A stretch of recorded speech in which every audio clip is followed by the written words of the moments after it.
Ok, muy buenos días. Vamos a iniciar la clase de hoy.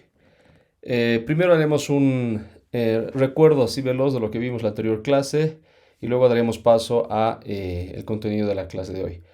Bueno, recordarles que habíamos iniciado el tema de la interacción de las partículas con la materia o la radiación, si ustedes quieren, y habíamos estudiado justamente, vamos a decirlo así, el primer intento en tratar de establecer una o en tratar de llegar a una expresión cuantitativa que nos permita eh, cuantizar justamente la pérdida de energía por una partícula cargada atravesando la materia, ¿no? Este primer intento o esta primera expresión justamente a la cual se deriva se conoce como la fórmula clásica de Bohr, ¿no? Que es justamente la que ustedes están viendo en este momento y la cual estoy señalando. Y toma en cuenta esencialmente las características eléctricas de la partícula cargada, ¿no? Como aquí tenemos, por ejemplo, representado por Z minúscula la carga de la partícula incidente en el medio. Y también tenemos las características del propio medio enfocadas centralmente en las características, naturalmente pensando en que la interacción que se está llevando a cabo es fundamentalmente con los electrones del medio, ¿no? Entonces tenemos justamente la representación de la masa de los electrones del medio, como también los parámetros dinámicos de la partícula incidente, ¿no? En términos, por ejemplo, de también los parámetros relativistas, que aquí tomamos también en cuenta la expresión como gamma, ¿no? Y B, la velocidad de la partícula incidente. Pero bueno, ¿qué es lo que sucedió después de la propuesta de Bohr? Es justamente pensar en incluir los otros parámetros que son fundamentales, por ejemplo, para poder acercarnos un poco más, podemos pensarlo así, a la realidad en la cuantificación justamente de la pérdida de energía de esta partícula incidente en el medio. Recordemos que cuando hablamos de la pérdida de energía de la partícula incidente en el medio, estamos hablando fundamentalmente de la transferencia de la energía cinética por parte de la partícula que es otorgada, ¿no? O que es entregada a fundamentalmente los electrones del medio, ¿no? Entonces, como estamos tratando naturalmente con partículas subatómicas, los efectos cuánticos en esta primera aproximación de la fórmula clásica de Bohr son omitidos, de manera de que en la próxima versión, ¿no? Que estudiamos también, que se conoce como la fórmula de Bethe-Bloch, gracias a Hans Bethe y Felix Bloch, a inicios de la década de los 30 del siglo pasado, nos dan justamente los parámetros relacionados con los efectos cuánticos que son introducidos justamente en esta fórmula inicialmente propuesta por Bohr, ¿no? De esta manera derivamos justamente a esta otra fórmula que es la fórmula de Bethe-Bloch, justamente como había mencionado, donde tomamos en cuenta una serie de parámetros además de los que ya habíamos mencionado inicialmente con la fórmula de Bohr, ¿no? Tenemos naturalmente las características, por ejemplo, del medio también reflejadas, por ejemplo, en los parámetros, ¿no? Como ρ, aquí que se puede observar dentro de la fórmula, que es referida a la densidad del medio y las características naturalmente asociadas al mismo, como el número atómico asociado al medio y la masa atómica, por ejemplo, ¿no? Hablando por ejemplo, un elemento en particular. Tenemos también el parámetro relativista asociado naturalmente a la partícula incidente a través del parámetro beta y también el parámetro gamma. Y también podemos observar parámetros que describen de manera, vamos a decir, general otras propiedades del medio que podrían influenciar justamente en la interacción de la partícula incidente con el mismo, ¿no? Por ejemplo, este I, latina mayúscula, refleja el efecto de, por ejemplo, la ionización del medio, ¿no? O el potencial de ionización del medio, también conocido así. También tenemos otras constantes que podemos observar dentro de la ecuación que nos asemejan o que nos aproximan, por ejemplo, a una determinación más precisa, si vale el término, del medio en términos, por ejemplo, del número de Avogadro, haciendo referencia, por ejemplo, a la densidad electrónica presente en la cantidad de átomos que podríamos encontrarnos con el medio, ¿no? O en el medio. Bien. Naturalmente pensamos de que esta fórmula de Bethe-Bloch es en el tiempo también corregida, no siempre hablando del siglo pasado, y son introducidos otros factores de corrección, como aquí podemos observar en esta expresión que estoy señalando acá, que sería, digamos, la expresión definitiva de la fórmula de Bernoulli, que incluye fundamentalmente dos términos en la fórmula que son asociados a los términos de corrección, ¿no? Que son esta delta y este C mayúscula, ¿no? Delta, por ejemplo, es el parámetro que describe el campo eléctrico de la partícula incidente en comparación, por ejemplo, con el campo eléctrico producido por la densidad de carga de los electrones en el medio. Como estamos hablando de una gran cantidad de, obviamente, átomos asociados o electrones asociados a los átomos que caracterizan el medio, y naturalmente el campo eléctrico asociado al mismo eh, es, eh, es bastante grande comparado con el campo eléctrico de la partícula cargada, de esta manera poniendo este efecto de apantallamiento, si vale el término, que sufre como efecto la partícula o el campo eléctrico de la partícula cargada incidente en el medio, ¿no? Entonces, ese efecto es incluido en este parámetro delta. Y en el parámetro C, o en el término C, también nos encontramos con un parámetro que se hace referencia justamente a al modelo que se usa para poder entender los niveles de energía dentro de de la interpretación teórica, si ustedes quieren, del átomo, ¿no? Muy parecida, por ejemplo, al modelo de capas que, por ejemplo, estudiamos para el caso nuclear y que de hecho se rescata, digamos, para el caso, que se rescata del caso de aplicar este modelo cuántico del átomo para justamente el caso nuclear. Entonces, este parámetro C mayúscula justamente habla de la corrección a la coraza, ¿no? O al campo o a la capa, que se asocia justamente a un cierto nivel de energía del modelo que se tiene cuántico del átomo, ¿no? Y que además tenemos una restricción para el mismo, donde justamente la velocidad relativista en términos de beta de la partícula incidente tiene que ser aproximadamente no la constante de acoplamiento asociada a la fuerza electromagnética, que justamente está incluida, digamos, dentro de este modelo, ¿no? Y es justamente una condición que tomamos también en cuenta dentro de la interpretación de esta fórmula, ¿no? También tenemos otras restricciones, como que la masa incidente de la partícula es mucho más grande que la masa del electrón.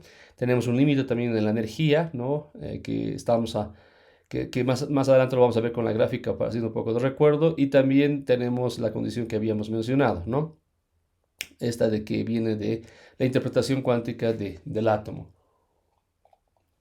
en términos de la constante de acoplamiento o de la constante de estructura fina, ¿no?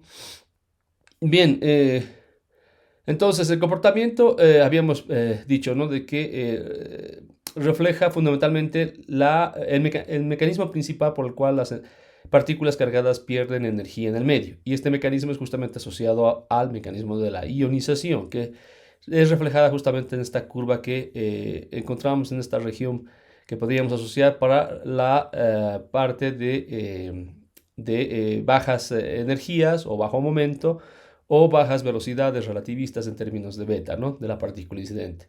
Encontramos un punto de inflexión donde justamente nos lleva a otro comportamiento dentro de la interpretación de la fórmula de Bernoulli, donde naturalmente está asociada a una región de mucho más alta energía o una región asociada a velocidades relativísticas más altas, ¿no? Justamente esta parte se conoce como la región donde domina justamente el alto momento, la alta energía, y es considerada como el incremento relativístico, se lo denomina así justamente por la asociación que tenemos a las velocidades de las partículas relativistas en términos del parámetro beta, ¿no? Aquí vamos a ver más adelante que encontraremos otros efectos que se van incluyendo dentro de la pérdida de energía, llevándonos justamente a un escenario donde consideraremos una pérdida de energía total, ¿no? Por parte de la partícula incidente, pero que se van sumando, de hecho, a una situación donde la pérdida de energía por estos otros efectos, comparada, por ejemplo, con la pérdida a través de la ionización del medio, es relativamente o significativamente, mejor dicho, más baja, ¿no? O este efecto, por ejemplo, en la pérdida de energía de estas partículas por esta región determinando otro tipo de interacción con el medio, justamente Por ejemplo, el Bremsstrahlung no contribuirá de la manera en la que contribuye justamente la primera región donde el mecanismo principal que habíamos hecho mención es justamente el mecanismo asociado al de ionización, ¿no? Entonces podemos concluir de que la fórmula de Bett-Bloch y además con los datos experimentales que justamente se ajustan a esta fórmula a la cual se llega en la cuantificación justamente de la pérdida de energía de las partículas incidentes en el medio es bastante aceptable, ¿no? Podemos decirlo así. ¿Qué es lo que pasa entonces cuando, por ejemplo, tomamos en cuenta que la primera condición en realidad no es mandatoria y de repente consideramos en el mismo contexto de la ecuación de Bett-Bloch que la masa de la partícula incidente sea la masa del electrón, prácticamente, ¿no? O próximas a la masa del electrón, o para masas más pequeñas. No, hablando fundamentalmente de los casos de los electrones y los positrones, entonces la fórmula de Bett-Bloch podemos ver justamente por las dos expresiones que tenemos acá, es ajustable y en términos de la misma expresión, con este ajuste que se hace a la forma de la expresión y que la cual la denotamos aquí para el caso de los electrones y los positrones es también podemos decir aceptable, ¿no? Para justamente estudiar la pérdida de energía, por ejemplo, de los electrones en el medio o de los positrones. Bien, para más referencias habíamos dicho, ¿no? De que se puede hacer se puede hacer una referencia a estos tres artículos que tenemos acá, justamente donde se ve reflejado toda esta derivación, podemos decirlo así, a la fórmula de Bett-Bloch, la cual no vamos a entrar más en detalles en los propósitos de nuestro curso. Bien, para acercarnos aún más, digamos, a la realidad, habíamos mencionado que también, en realidad, el medio que nosotros podemos entender como una colección, naturalmente, de elementos o de átomos combinados en la determinación de alguna fórmula asociada a algún medio en particular. Por ejemplo, ¿no? Podría ser el agua, combinando naturalmente hidrógeno y oxígeno, o podría ser el aire combinando también una serie de otros elementos como el nitrógeno. Entonces, ¿qué es lo que hacemos justamente para poder determinar la pérdida de energía de estas partículas en medios compuestos, les los llamaremos así, no solamente enfocados en un solo elemento, justamente por las características que habíamos asociado en la fórmula de Bett-Bloch, que podrían asociarnos justamente a su vez a las propiedades que tiene dicho elemento, ¿no? En términos, por ejemplo, de su masa atómica o su número atómico, o la misma densidad del mismo. Entonces, para poder derivar justamente una expresión que tome en cuenta, digamos, la pérdida de energía en estos medios compuestos, que tomarían en cuenta muchos elementos, por ejemplo, ¿no? Tomaríamos en cuenta entonces el aporte de todos estos en términos de una fracción asociada justamente, a la fracción del elemento presente en el medio y al cual asociaríamos una particular fórmula de Bett-Bloch describiendo justamente la pérdida de energía de la partícula incidente por este elemento, ¿no? En particular. Y de esta manera tomar en cuenta todos los efectos asociados justamente a cada uno de los elementos que son parte de este medio, ¿no? O de este compuesto. Entonces, de esta manera, tomamos en cuenta una pérdida de energía, una suerte de pérdida de energía total que toma en cuenta, como decíamos, la, el aporte de cada una de estas pérdidas de energía asociadas en particular a cada uno de los elementos asociados al compuesto o al medio, ¿no? Y justamente ese es el caso. En esta tabla habíamos visto una serie de no solamente elementos simples, sino también elementos compuestos que son parte, por ejemplo, de este cálculo que mencionábamos, por ejemplo, ¿no? El agua, por mencionar alguno de ellos, o otros componentes un poco más densos, como el cuarzo, por ejemplo, ¿no? Entonces, esta tablita de acá se informa sobre la pérdida de energía asociada justamente al punto de inflexión. Bueno, pues de ahí viene de X-min, que hace referencia justamente al mínimo de ionización de la partícula que está asociado justamente a este punto de inflexión que habíamos visto en la descripción de la fórmula de Bett-Bloch, donde tenemos justamente el cambio, si vale el término, ¿no? Del comportamiento de las regiones de bajo momento a la región de alto momento, o de baja velocidad a las regiones de alta velocidad de la partícula incidente, ¿no? Y como habíamos mencionado, nos lleva a otros efectos donde contribuyen justamente con la pérdida de energía.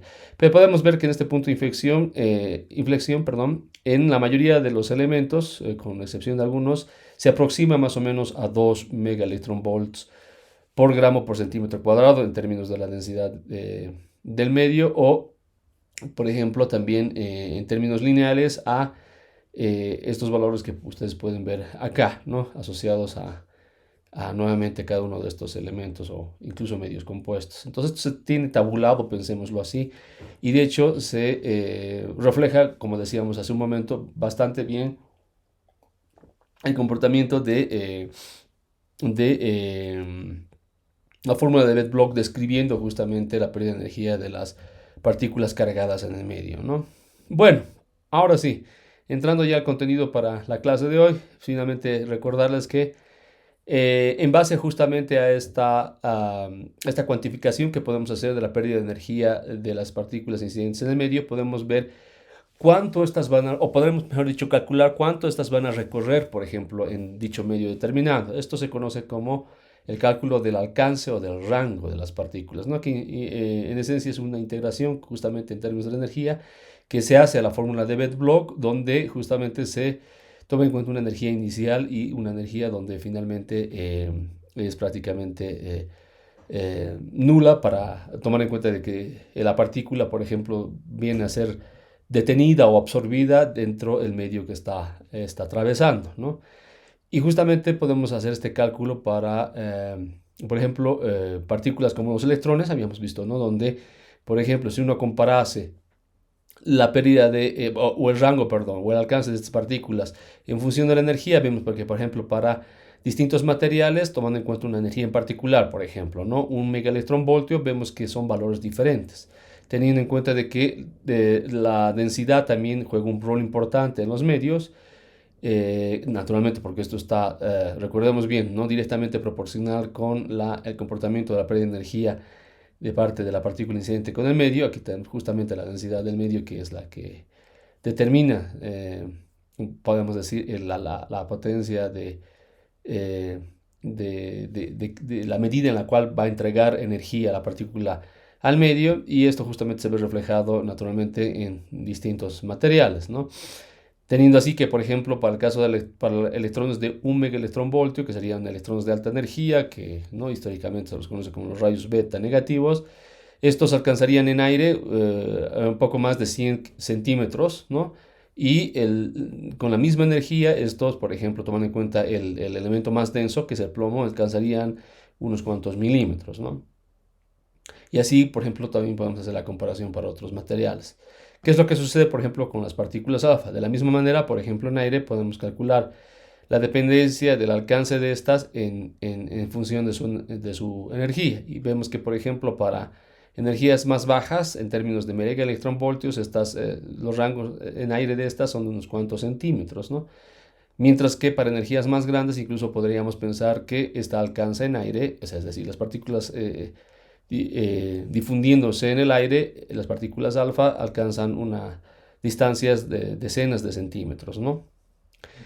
Y el caso, digamos, vamos a decir, sorprendente, si vale el término, es el de los muones, ¿no? Que, por ejemplo, para el caso de la roca, que es un compuesto, digamos, ¿no? Que tiene estas características en términos de su densidad, su número atómico y su masa atómica, y está, ¿no? Obviamente corresponde a una colección de elementos que forman dicho compuesto o dicho medio. Podemos ver que justamente para muones con energías relativamente altas, ¿no? En términos de los gigaelectronvoltios, en roca este puede recorrer, por ejemplo, de unos cuantos metros hasta llegar a una decena de metros, por ejemplo, para muones cerca de 10 gigaelectronvoltios de energía, y finalmente para muones muy energéticos, ¿no? En términos de miles de gigaelectronvoltios, estos llegan a recorrer o llegarían a recorrer miles de metros en roca, ¿no? Son, ¿no? justamente las partículas más penetrantes de la materia en este contexto, y podrían recorrer un montón de materia, ¿no? Por ejemplo, solamente para que entremos en contexto, Los muones, recuerden bien que son primos cercanos de los electrones, sino más masivos, aproximadamente 200 veces más masivos, y estos incluso pueden encontrarse en la misma radiación natural, proveniente justamente de los chubascos atmosféricos que se forman por los rayos cósmicos.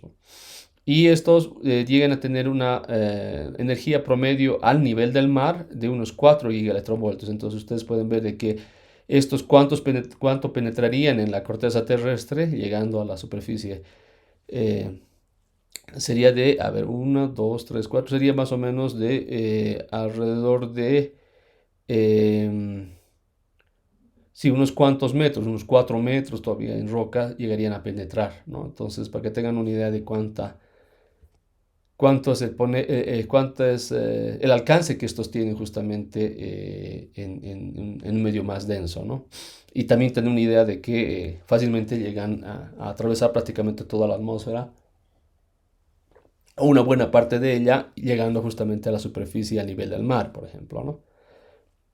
Bueno, entonces, ahora pasemos a estudiar ya esta región de más alto momento, donde tenemos justamente este comportamiento que habíamos visto inicialmente con la fórmula de Bethe-Bloch, ¿no? Y esta corresponde, naturalmente, como habíamos dicho, corresponde o correspondrá a otros efectos que se van a ir sumando, ¿no? A medida de que o en función a la energía de la partícula o a la velocidad de la partícula incidente en el medio. Entonces, vamos a estudiar el primer caso, que es el efecto de radiación de frenado o la pérdida de energía por radiación de frenado, que se conoce en la literatura como el efecto de Bremsstrahlung, ¿no? Que viene de la palabra alemana. Entonces, ¿qué es lo que tenemos, no? Recuerden bien, al inicio de esta lección hacemos referencia también a este fenómeno donde mencionamos de que, por ejemplo, no tomando en cuenta la partícula cargada que sea el electrón, tiene la suficiente energía no solamente para ionizar obviamente el medio mediante el cual perdería la mayor parte de su energía, sino también nuevamente, ¿no? Por la característica energética asociada a este electrón, llegaría este a las proximidades del núcleo. Entonces, ¿qué es lo que ocurriría? Ocurriría una interacción electromagnética con el campo de Coulomb del núcleo, ¿no? Y como efecto se da un frenado o se entrega bastante energía a la interacción con el campo Coulomb del núcleo, no alterando naturalmente la trayectoria. Aquí, bueno, esto no es bien reflejado, digamos, por, el, por, esta, por este dibujo, pero nos da la idea de que justamente con la interacción del campo de Coulomb del núcleo es emitido, por ejemplo, un fotón de alta energía, que normalmente son fotones en el rango de los rayos X, ¿sí? Entonces, vamos a ver las características en las cuales sucede esta interacción. Nuevamente enfocándonos en la fórmula de Bethe-Bloch, pero para el caso particular de la pérdida de energía a través de el efecto relacionado con la radiación de frenado o Bremsstrahlung, esta podemos cuantificarla de la siguiente manera, ¿no? Donde tenemos justamente, por ejemplo, si consideramos electrones de alta energía, como en el caso que habíamos mencionado hace un momento, la energía asociada o la energía transferida al medio podríamos hacerla que sea mucho mayor a esta relación que tenemos con justamente la masa en reposo del electrón y el parámetro de la constante de estructura fina y el número atómico asociado al medio, que va como 1 a la 1/3, ¿no? Y podemos ver justamente esto reflejado finalmente en esta expresión que tenemos acá, donde naturalmente podemos ver que saliendo, digamos, del argumento del aumento amperiano, la contribución de la pérdida de energía en el medio iría como z al cuadrado, podríamos decir, ¿no? Una primera aproximación naturalmente asociada a las características del medio y superando naturalmente esta energía o estando, mejor dicho, en el rango de las energías altas en las cuales estaría caracterizado este electrón atravesando el medio, ¿no? De aquí podemos derivar justamente a una variable que es bastante igual estudiada en la literatura y sobre todo asociada justamente a el fenómeno de Bremsstrahlung de la radiación de la materia, que se conoce justamente con esta X mayúscula sub O, X sub O, que se conoce como la longitud de radiación, que tiene justamente esta dependencia con todos estos parámetros que vemos acá y que están también aquí reflejados en esta expresión que vimos inicialmente para la fórmula de Bedlog, ¿no? Tenemos entonces las características asociadas a las del medio que ya habíamos mencionado y además tenemos, sí, tenemos la constante naturalmente de estructura fina que me olvidé mencionar, que justamente caracterizaría la interacción electromagnética o estaría reflejando fundamentalmente la interacción electromagnética que domina este tipo de interacción asociado justamente a la pérdida de energía de la partícula pasando por el medio, ¿no? Entonces, de esta manera, haciendo un poco de cuentas con las constantes y dejando solamente la dependencia, por ejemplo, de las características de medio en términos de z, podemos llegar a esta expresión que tenemos acá, ¿no? En términos de z y de a, de hecho. Y este efecto será naturalmente apantallado con relación, por ejemplo, a la longitud de radiación que podríamos asociar al campo de Coulomb, por ejemplo, asociado al átomo. Estamos haciendo un enfoque fundamentalmente con la interacción del campo de Coulomb asociado al núcleo del átomo, ¿no?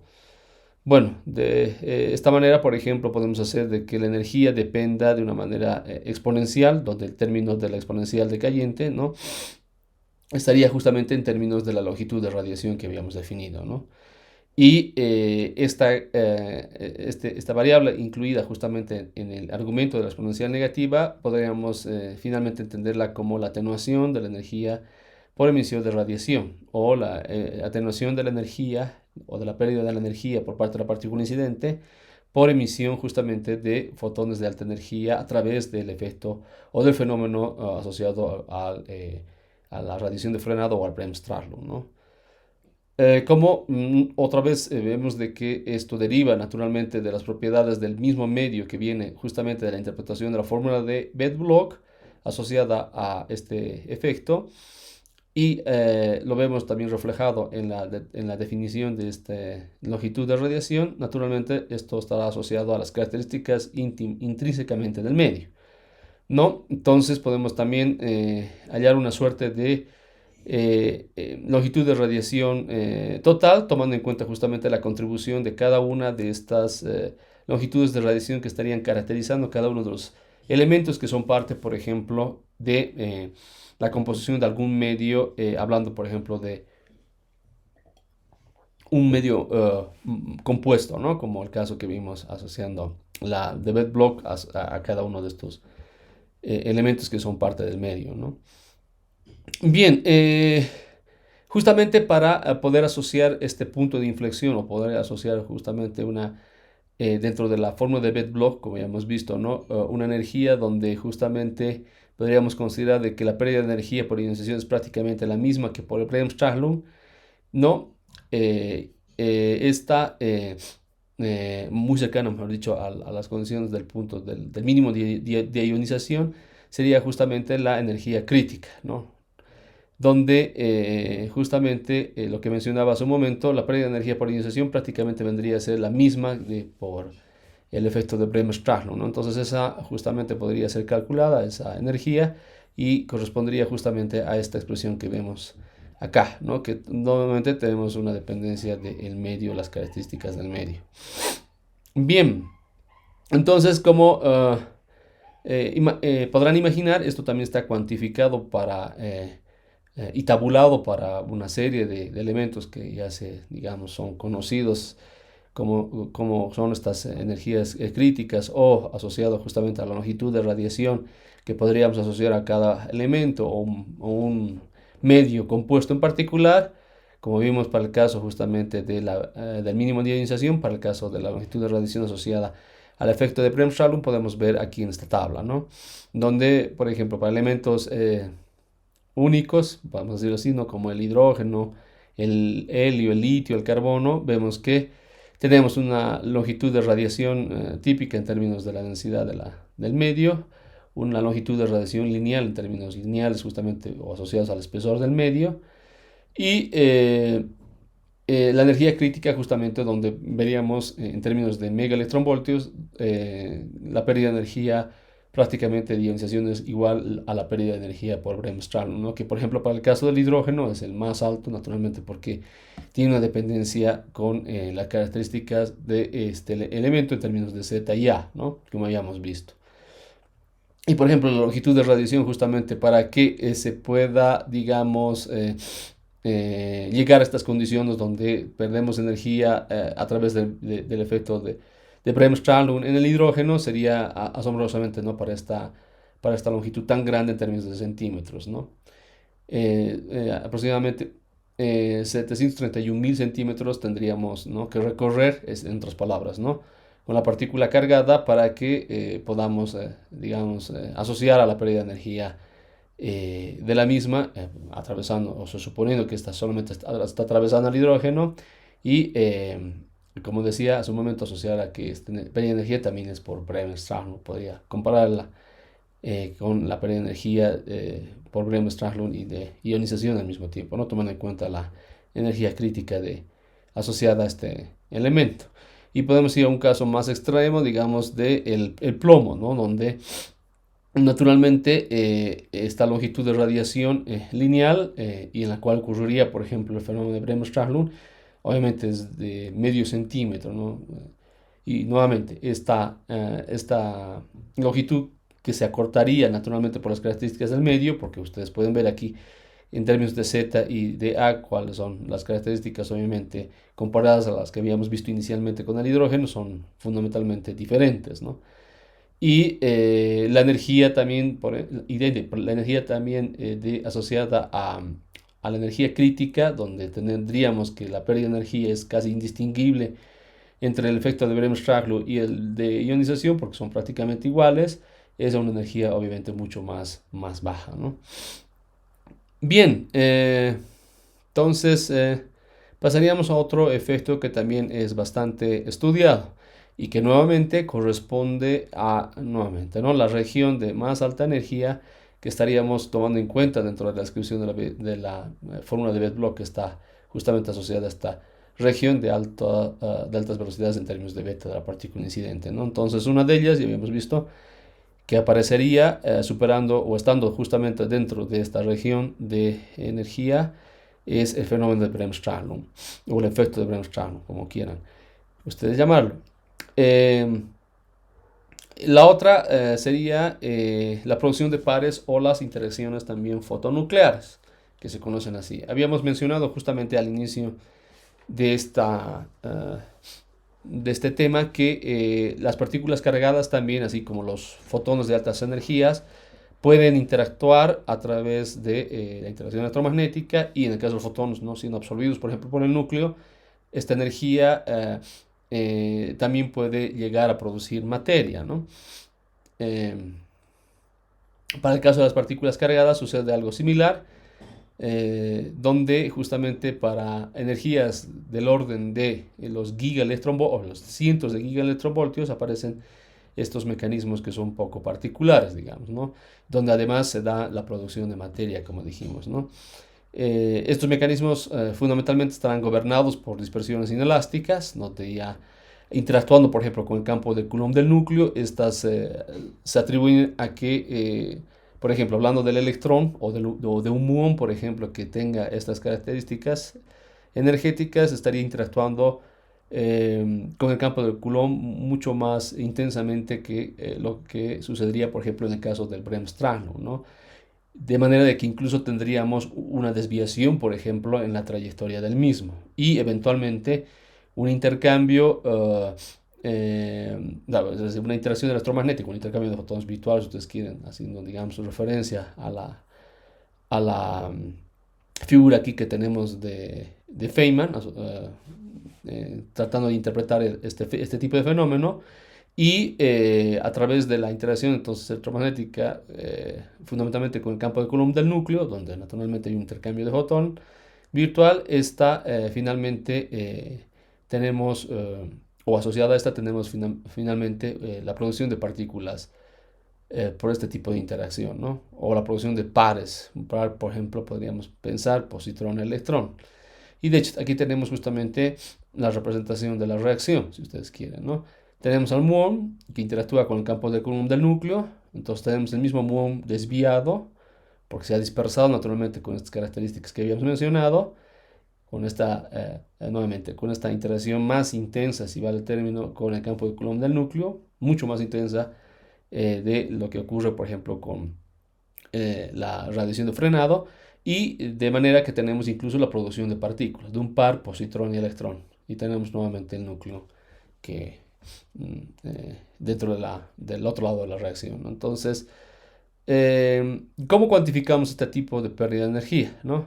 Entonces, la energía por producción de pares la vamos a parametrizar de esta forma. Y, por ejemplo, para casos muy energéticos de muones, en este caso, cientos de gigaelectronvoltios, por ejemplo, de los muones, esta energía, por ejemplo, llega a ser, ¿no?, del orden de 0. Ustedes pueden ver, bastante pequeño, ¿no? Megaelectronvolts por gramo por centímetro cuadrado.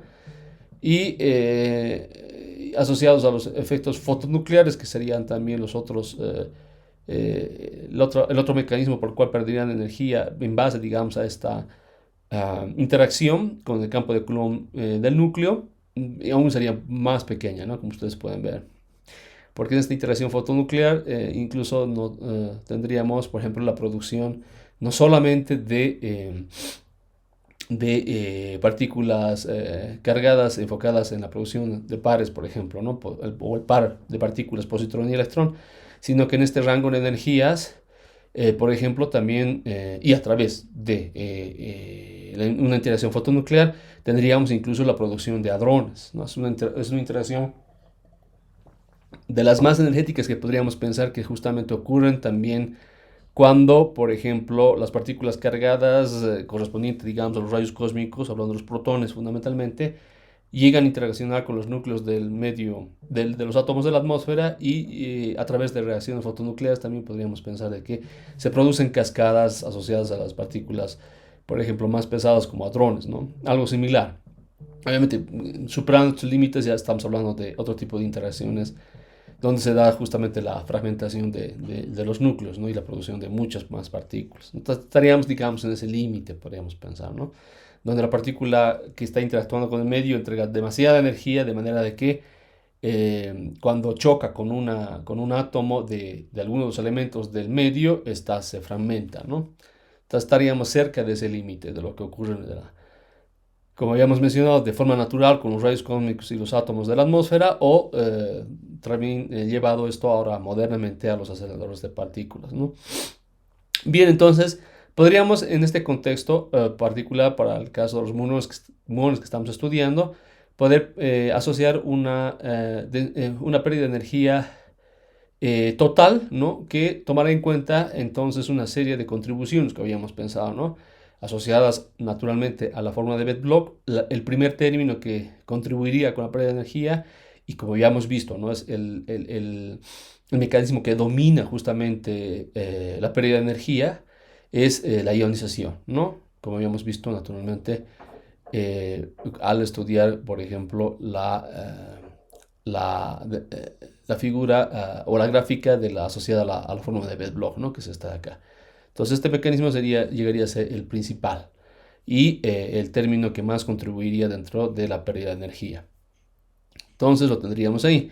Luego, obviamente, como vamos entrando a las regiones de más altas energías o de velocidades más relativistas más grandes, beta prácticamente 1, digamos, ¿no?, podríamos, o muy cercano de 1, podríamos empezar a ver los otros efectos, como el Bremс-Strahlung, la interacción nuevamente en el caso de los muones con el campo de Coulomb, pero donde no tenemos aún digamos, dispersión de la partícula, y menos, digamos, por las características energéticas, la producción de otras partículas, ¿no? Pero sí tenemos, por ejemplo, la emisión de radiación en términos de rayos X, por ejemplo, ¿no?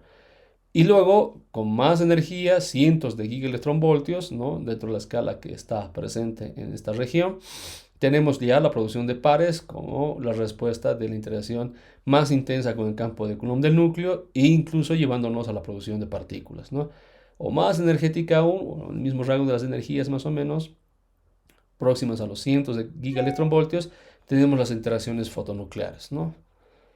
Bien, esta gráfica más o menos nos resume en términos de la fórmula de Bedblock, ¿no? Y en particular, por ejemplo, en hierro, cómo iríamos describiendo cada una de estas contribuciones dentro de la pérdida de energía total de la fórmula de Bedblock, ¿no? Entonces la ionización es la que domina, ¿no?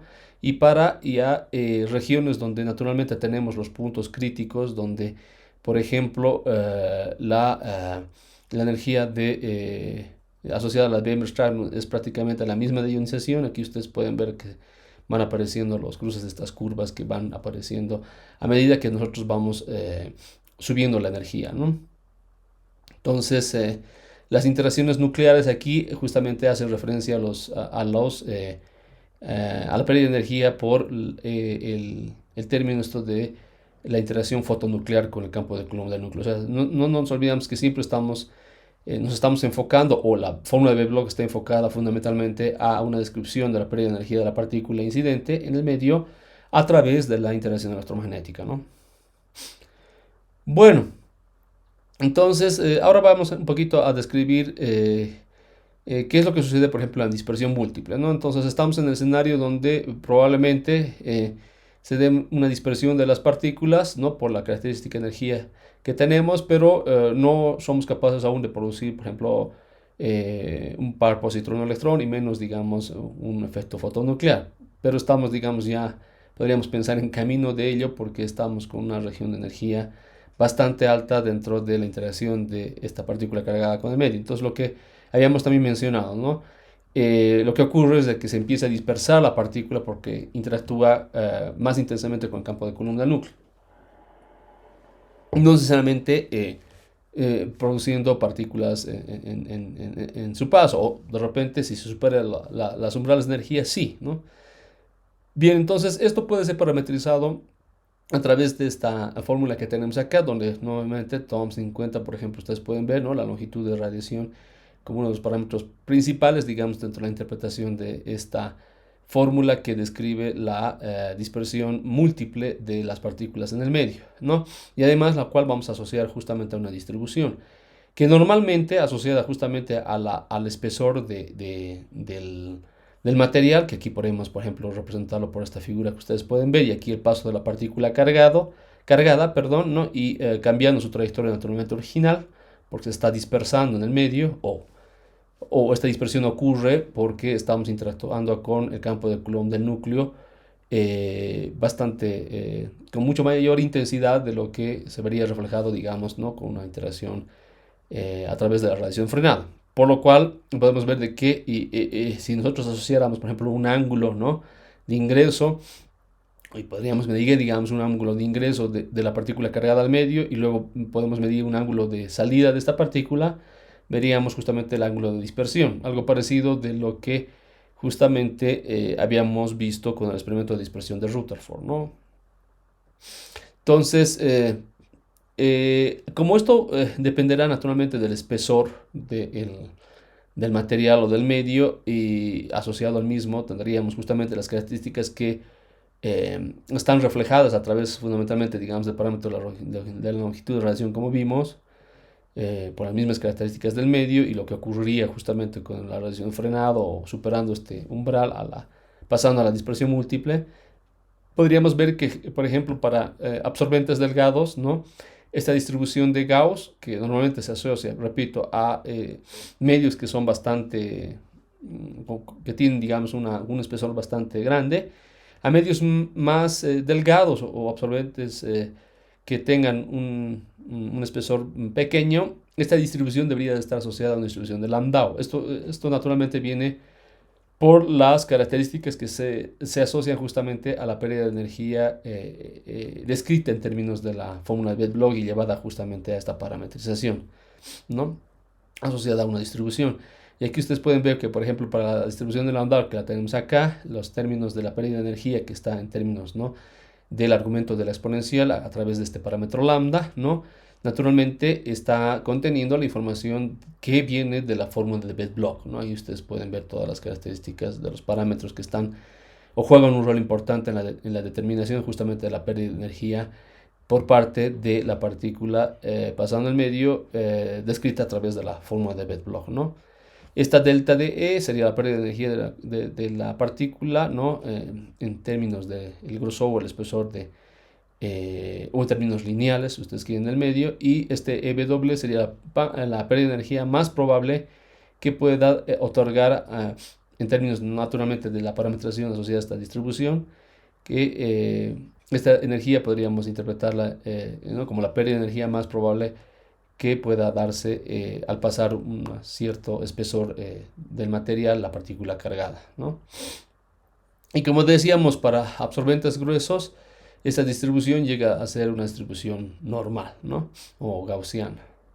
Entonces aquí en esta gráfica, igual que vienen naturalmente de los datos ajustados a este comportamiento parametrizado a través de esta distribución, por ejemplo, tenemos aquí electrones de 3 gigaelectronvoltios pasando, por ejemplo, un material delgado de, aquí no está, pero si no me acuerdo, es silicio, y vemos justamente el comportamiento, ¿no?, la pérdida de energía a partir de este umbral de los electrones atravesando este material, ¿no? Y aquí en términos de su energía en kiloelectronvoltios por unidad de longitud. Bien, entonces me gustaría quedarme aquí por ahora en esta clase. Si hay alguna pregunta, por favor, de parte de ustedes, la puedo atender ahora. ¿Me escuchan? Hola. Sí, doctor. Sí, tenía una preguntita Dime, justamente. Gabriel. En la parte de la longitud de radiación, había una fórmula en la que se daba para la mezcla de elementos. Mi pregunta era referida a Aquí. que cuando un electrón pasa por diferentes tipos de núcleo, entonces, ¿se aplicaría esta fórmula? Sí, exacto.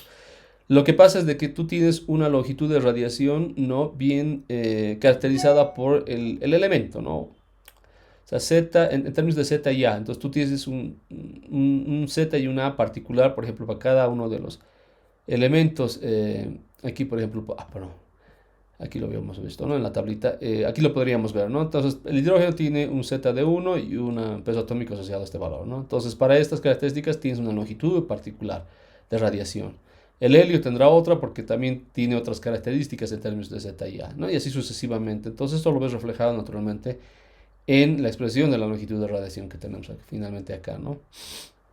Y obviamente para esto cuantificarlo, porque digamos, piensas de que estás atravesando no solamente un elemento, sino una colección de elementos formando un medio, en particular, por ejemplo, el aire o el óxido de silicio aquí o el agua, tú tienes que también puedes asociar naturalmente las características en términos de Z y A de todos estos elementos y calcular una longitud de radiación particular, ¿no? Tomando en cuenta, pero esta longitud de radiación que dependerá de la fracción de los elementos que son parte de este medio, ¿no?, y que tiene una longitud de radiación particular.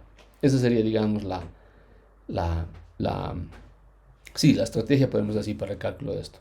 ¿Está bien? Perfecto, doctor. Y una Sí, última claro. preguntita. En la pérdida total de energía, se nos daba 4 elementos de la ecuación. Sí. Depende de la reacción, del tipo de interacción que tengamos. En algunos casos solo se aplicarán 2 o 3 elementos y no los 4 elementos de esta ecuación, ¿no? Claro, claro, muy bien, porque eso va a depender de la energía que tengas, ¿no? No te olvides que el primer término es el que contribuye con la pérdida, o sea, es el principal término que contribuye con la pérdida total de energía, ¿no? Obviamente, si, por ejemplo, en el caso del muón, tienes una energía mucho más grande que va nuevamente a la región de altas energías, ¿no? No te olvides que hay este punto de inflexión. Pasando un poco este punto de inflexión, tú tienes ya el efecto de Bremsstrahlung, ¿no? Y si tienes más energía, aparecen estos dos. Pero no necesariamente, eso va a depender de la energía que tenga, ¿no?, la partícula. Sí, Ya. Y la parte de la derecha, hay dos parámetros. como funciones, parámetros. A ver, Sí, esos parámetros entonces dependen igual del tipo de reacción que tengamos, ¿no? sí, No va a ser igual exacto. para todos O los sea, casos. para poder parametrizar toda esta contribución de estos cuatro términos dentro de la pérdida total de energía, la podemos parametrizar de esta manera, ¿no?